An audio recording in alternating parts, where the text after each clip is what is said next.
Here's my top 20 woods for friction fire while in Australia and New Zealand. With the exception of bamboo and eucalyptus, all the other woods are completely new to me. I've never even seen them before, never mind use them for a friction fire. Whoa. So here it is, my first entry. Number 20. The Indian almond. It's a hardwood which took a while to burn in, with maximum downward pressure and 60 seconds of burning to produce a small delicate ember with large flaky coals.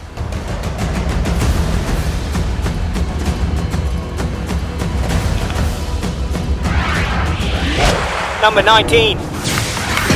The flamboyant tree. It's a soft but heavy wood with a coarse grain, so I opted for a larger spindle.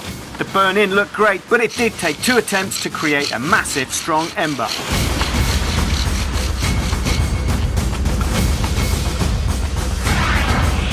Holding position, number 18. I picked up 2 unknown woods on a beach in Paikakariki, New Zealand, to try a hand drill.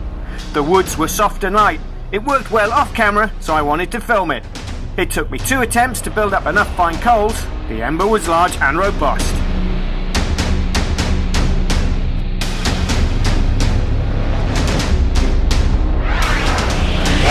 Number 17.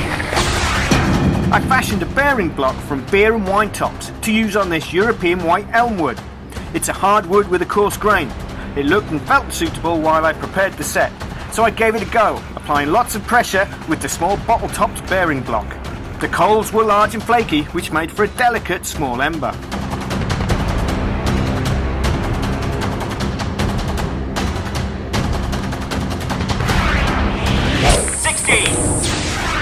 In New Zealand, I found a piece of eucalyptus for the hearthboard and a straight unknown stick for the spindle. I know eucalyptus works, but would this combo? It took a couple of attempts to produce a perfect fluffy ember.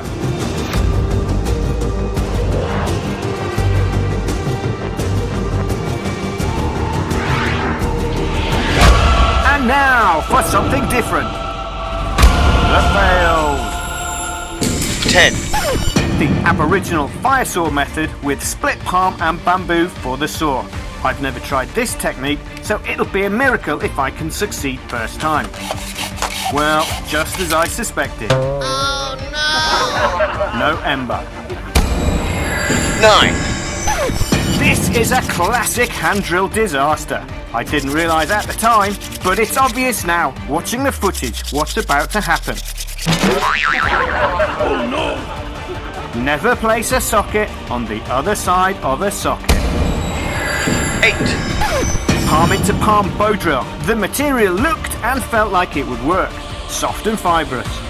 But it was completely useless. What? Absolutely no heat or charring whatsoever. 7. Back to the fire saw Aboriginal method, this time with split wood for the board and a change in position for me to apply more pressure, with a couple of attempts and nothing. Back to my top 20 woods for friction fire while I travelled New Zealand and Australia. Here's the rundown so far.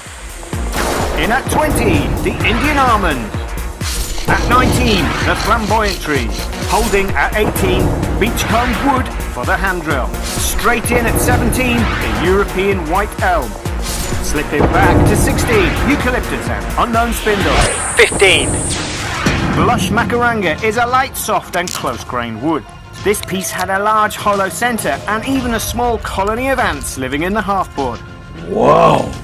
I wasn't sure if this hollow centre would work, but only 22 seconds of bowing produced a very fine powdered coal and ember which was robust.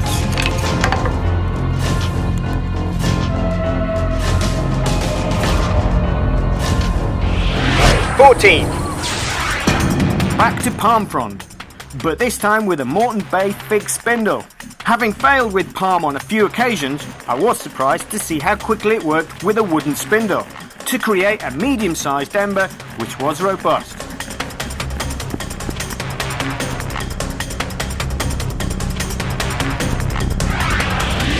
Unlucky, number 13. Bitou bush is a curious resource because the sticks are twisted thin and brittle. Your first problem is to find suitable pieces. My spindle snapped, so I was forced to use half the spindle. The coals were light and fluffy, which created a medium-sized ember.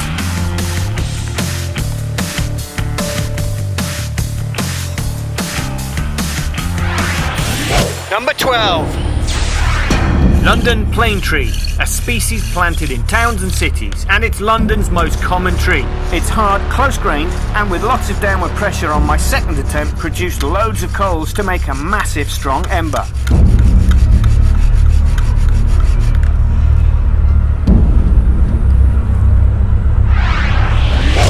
Number 11. Cassia grandis, rather hard, heavy and strong wood. I failed to produce an ember in the jungle due to a snapped bowstring. Oops. But back at home, with a smaller reshaped spindle, I eventually succeeded with a good-sized strong ember with very fine coals.